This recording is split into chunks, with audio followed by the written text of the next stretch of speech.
Assalamualaikum warahmatullahi wabarakatuh. Salam sejahtera bagi kita semua. Perkenalkan, nama saya Gufron Zaidah Mufli. Saya dosen tetap dari Program Studi Teknik Informatika Universitas Ma'arif Nahdlatul Ulama Kebumen, Fakultas Teknik. Pada kesempatan kali ini, saya ingin menyampaikan terkait mata kuliah yang akan saya ampu sesuai dengan bidang keahlian saya, yaitu mata kuliah basis data.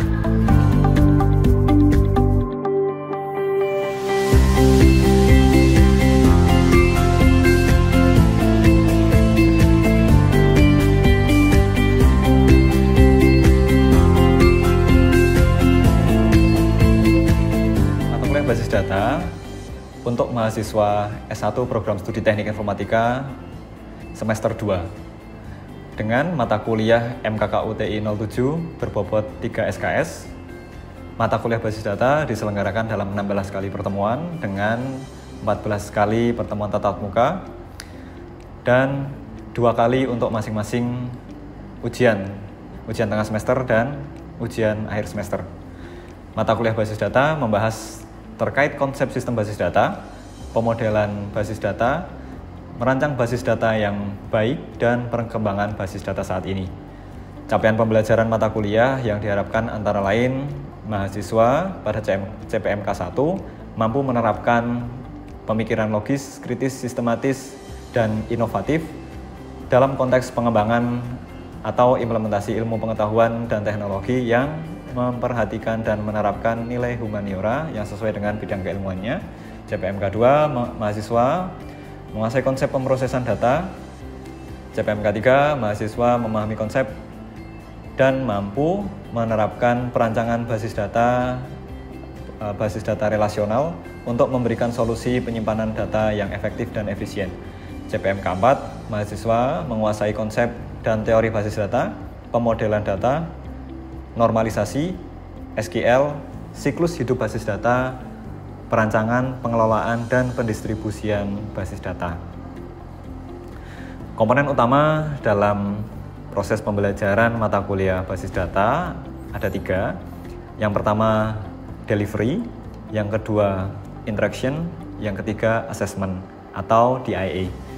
Pada tahap delivery, saya memberikan materi serta RPS yang dapat diunduh langsung oleh mahasiswa di portal LMS UMNU Kebumen, di e-kampus portal, serta presentasi interaktif yang langsung dilakukan di dalam kelas tatap muka.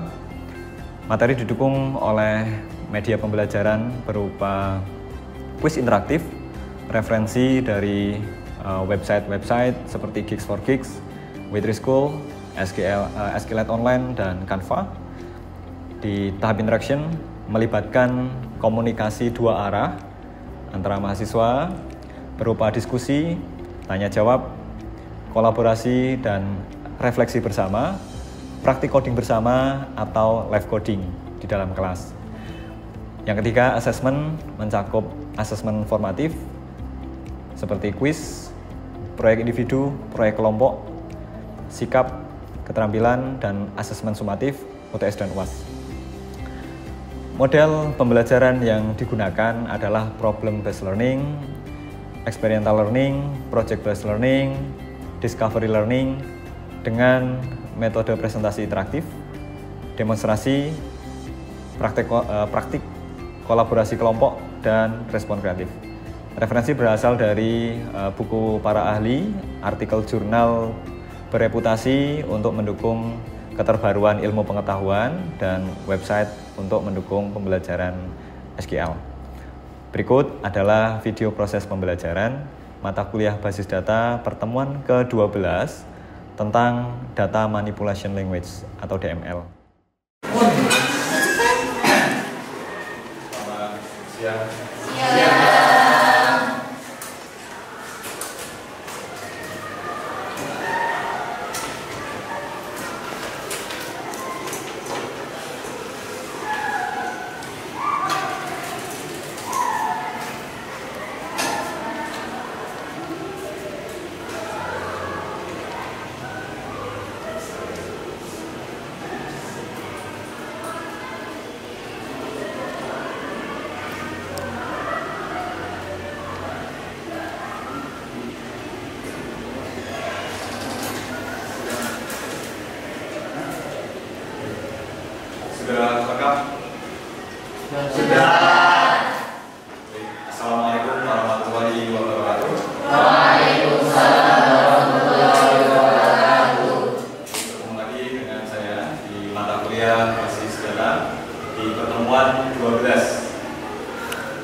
Ada yang sudah masuk hari ini?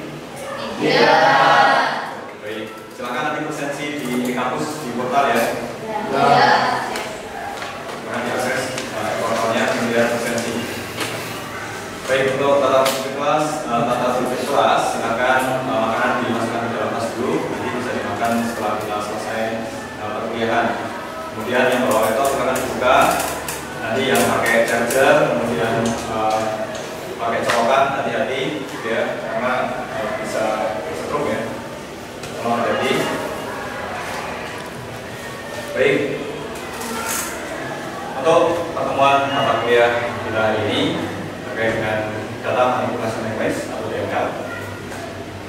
Sebelumnya ada yang pernah tahu terkait dengan pendaftaran atau ada yang pernah mengisi form pendaftaran di sini? Siapa silakan tunjuk tangan.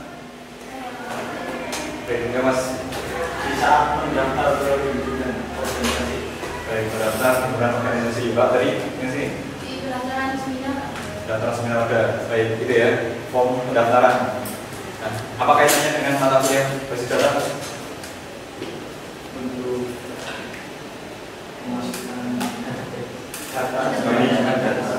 memasukkan data ke dalam sebuah basis data. Baik, ini fungsinya. Baik, untuk tujuan pembelajaran kita kali ini terkait dengan materi data manipulasi language atau DML, ya. Jadi setelah nanti Anda mengikuti mata kuliah ini dapat menjelaskan konsep DML, perbedaannya dengan DDL atau Data Definition Language. Kemudian kita memahami Anda bisa menggunakan perintah SQL. Jadi ya, DML ada select, insert, update, dan delete. Menerapkan DML pada seperti kasus perpustakaan. Nah, kemarin kita sudah belajar terkait dengan DDL. Belajar apa kita di materi DDL? Mata kuliah. Apa Mbak?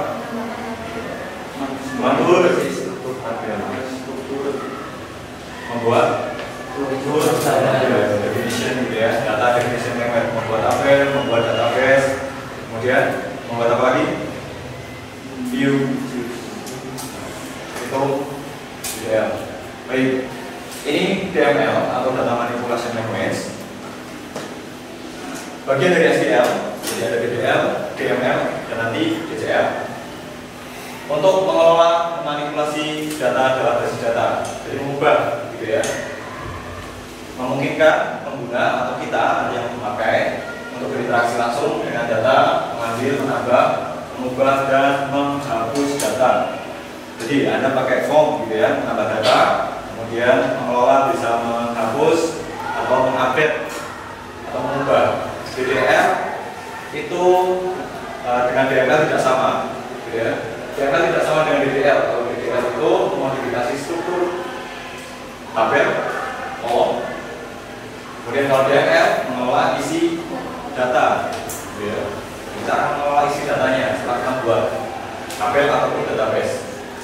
Perintah dari DML atau nanti query-nya, sintaksnya ada select, insert, update, dan delete.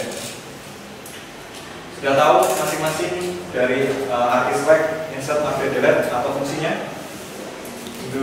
Belum. Baik, fungsinya untuk mengelola, memanipulasi data, mengambil, gitu ya, menambahkan, memperbarui, dan menghapus. Sama seperti artinya, select itu berarti mengambil, memilih, untuk menampilkan, gitu ya. Tambahkan dengan clause where. Nah, untuk mengambil data tertentu. Kemudian ada insert untuk menambahkan data baru. Nah, menambahkan data baru. Kalau update untuk apa? Ya, tunjuk tangan. Update untuk memperbarui data, ya. Kemudian kalau delete untuk menghapus. Jadi sesuai dengan artinya gitu ya.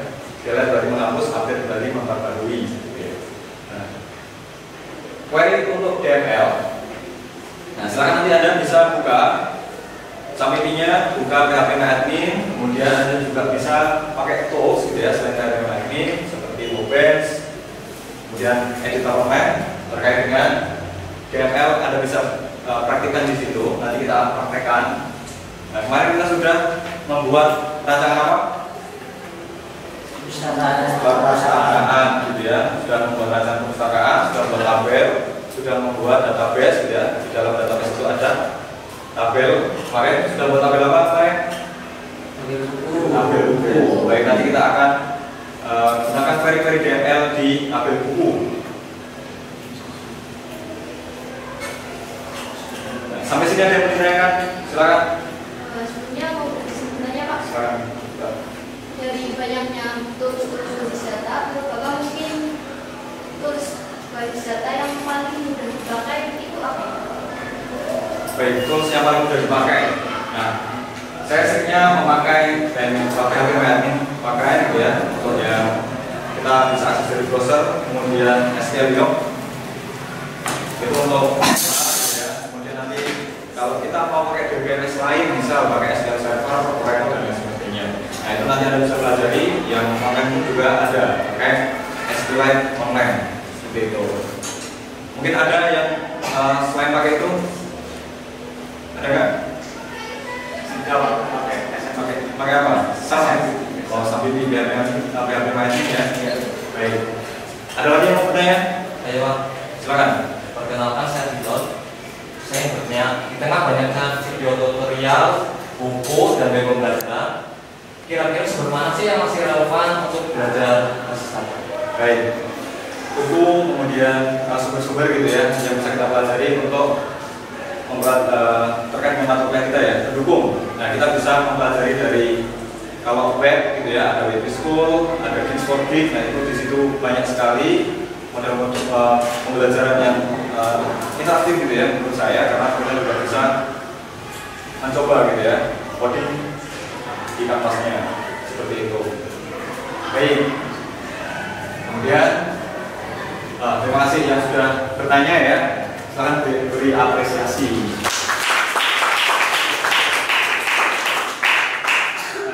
Kemudian kesimpulan. Jadi kita sudah belajar DML. Jadi kesimpulannya DML itu penting gitu ya. Itu bagian penting dari SQL yang kita pelajari. Nanti kita pakai. Anda sebagai desainer database nanti gitu kan, untuk mengelola isi data dalam basis data, memungkinkan pengguna melakukan 4 operasi utama. Kita bisa melakukan menggunakan 4 operasi utama. Yang pertama apa? Kemudian baik, sudah paham sampai sini? Bisa dipahami? Bisa. Kemudian nanti kita coba akan ini ya, lakukan 2 query insert dan select. Nah, ada yang mau maju? Saya siapkan untuk ini DBMS-nya. Silakan, siapa yang mau maju? Saya Pak. Kemarin kita sudah membuat 1 basis data. Mas siapa? Eka Pak. Mas Eka, silakan Mas maju. Kemudian kita kemarin sudah merancang sebuah basis data dengan tabel buku. Nah, coba query apa yang mau dipakai? Select Pak. Ya, silakan.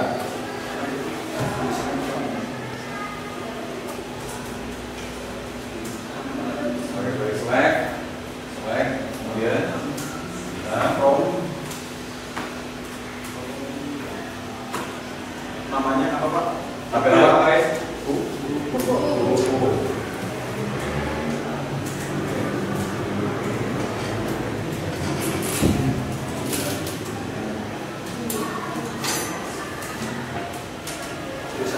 Salah ya Pak? Ini. Ya. Kalian satu.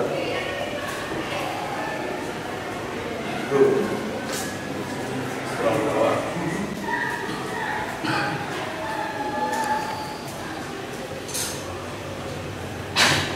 Belum ada isinya ya, karena belum kita kasih apa? Kita belum kasih insert, kita belum melakukan query insert. Baik, terima kasih Mas Eka, beri apresiasi.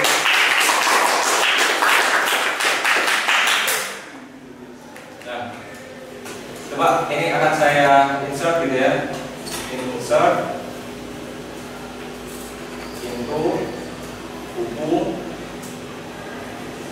Kolomnya apa saja? Judul buku, kemudian judul buku, kode buku, terus stop, gitu ya. Nah, value judul bukunya Indonesia misal, kemudian kode bukunya KD 001, kemudian stopnya 10.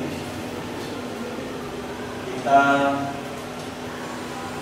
ini sudah masuk ya, karena ada perintah baris ditambahkan. Baik, kemudian ketika kita select misal select font buku, maka nanti akan tampil data berikut. Nah, itu ya DML. Baik, sudah. Nah, untuk evaluasi silahkan buka aplikasi Quizzes, di scan.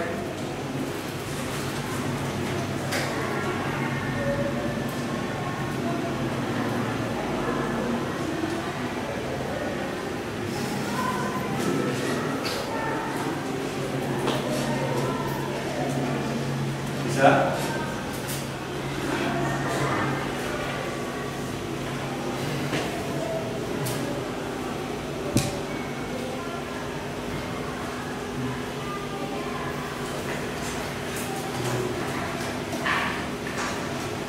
Sudah bisa masuk? Belum. Scan-nya Pak. Oh iya, sudah scan ya.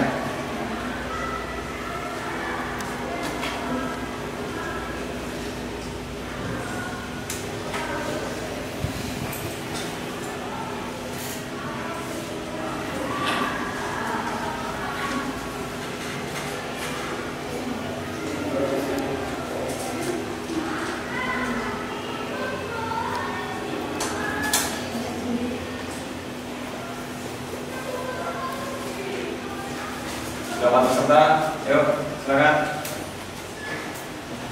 Coba kita mulai ya. Sudah masuk semua ya.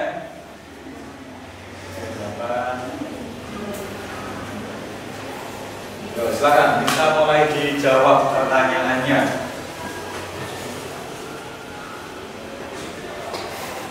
Silakan masuk aplikasi Quizzes, kemudian dijawab pertanyaannya.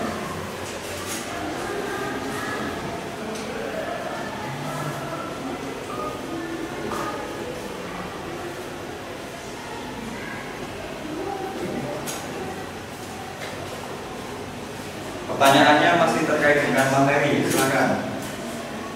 Ayo. Yang paling atas Latif Akbar gitu ya. Yo, 1 menit. Silakan.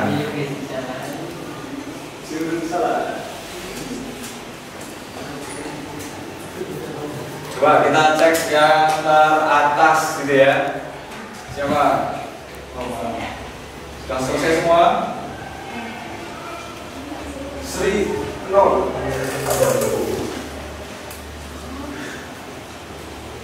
Oke, selesai coba ya. Siapa yang kira-kira teratas poinnya?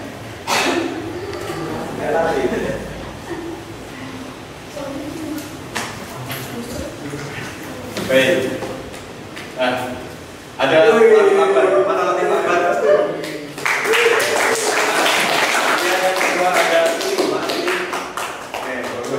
Kemudian satu lagi tadi siapa? Faisal. Mana Faisal? Berarti sudah paham ya dengan materi kita hari ini terkait dengan DML. Kemudian ada tugas tambahan, silahkan nanti dikerjakan di rumah gitu ya. Tugas tambahannya untuk melengkapi tabel yang sudah kita buat. Nah, kita menggunakan query untuk DML, insert, update, delete gitu ya. Nah, kemudian nanti silakan belajar dari sumber yang tadi sudah saya sebutkan di web, jurnal, artikel gitu ya, dan buku. Nah, minggu depan kita bahas. Untuk pertemuan selanjutnya, nah, nanti kita akan belajar DCL, Data Control Language, kemudian kita akan mengimplementasikan ke dalam pemrograman desktop, gitu ya, untuk data.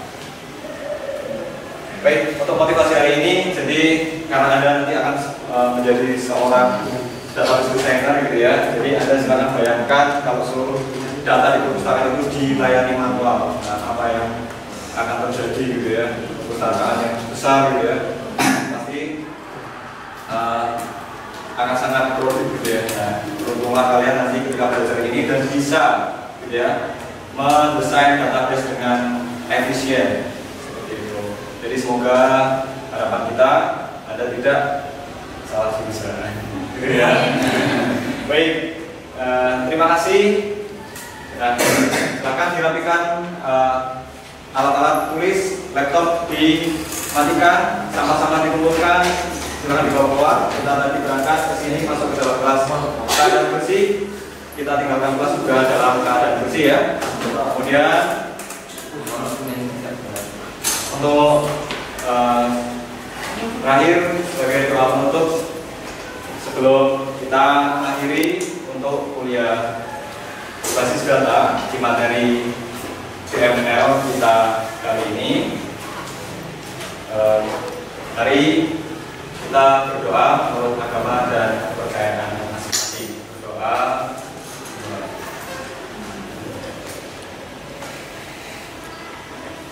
Cukup. Terima kasih sekali lagi. Silakan jangan lupa tugas-tugasnya, kewajiban Anda. Terakhir, Assalamualaikum warahmatullahi wabarakatuh. Waalaikumsalam warahmatullahi wabarakatuh. Sekian rekaman proses pembelajaran untuk mata kuliah basis data, program studi Teknik Informatika UMNU Kebumen, Fakultas Teknik, Universitas Ma'arif Nahdlatul Ulama Kebumen. Video ini digunakan sebagai salah satu syarat penyusunan dokumen pernyataan diri dosen dalam unjuk kerja Tridharma Perguruan Tinggi, PDD, UKTPT. Semoga dengan adanya video ini bisa menjadi pertimbangan yang baik dalam proses penilaian sertifikasi dosen gelombang 1 tahun 2025. Terima kasih. Wassalamualaikum warahmatullahi wabarakatuh.